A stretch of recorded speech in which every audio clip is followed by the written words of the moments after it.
سبحان رب الفلك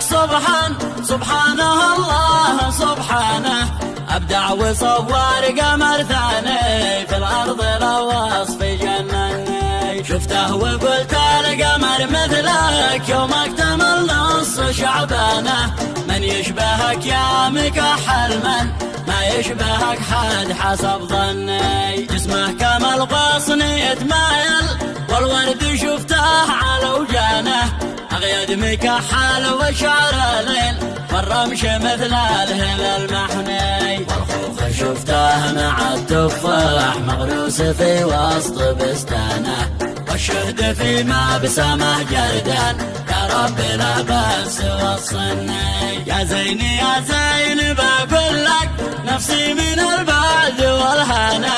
بادر وطفه لظى شوقي وارثال حالي وكلمني أعجبني أسلوبك لانهارك النفس ضمانه واخلاقك الفاضله قمه فوق الحلايا بعد عيني مشتاق أنا مشتاق من بعدك الروح ذبلانه يا سيد الغيد لا تهجر هجرك كما النار يكويني منك الوفايا بعد روحي وانا الذهب وانت ميزانه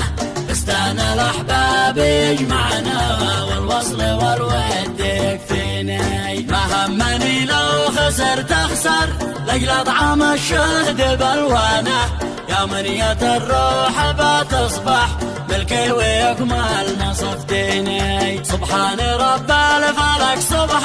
سبحانه الله سبحانه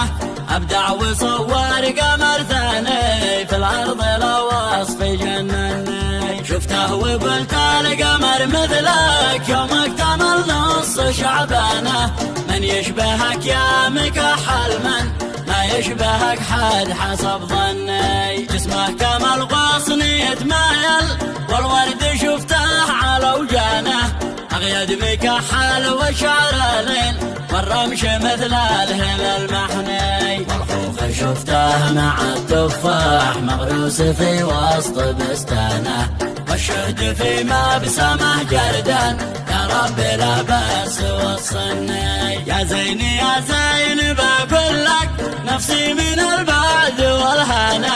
بادر وطفه لظى شوقي وارثال حالي وكلمني أعجبني أسلوبك لانهارك النفس ضمانه واخلاقك الفاضله قمه فوق الحلايا بعد عيني مشتاق أنا مشتاق من بعدك الروح ذبلانه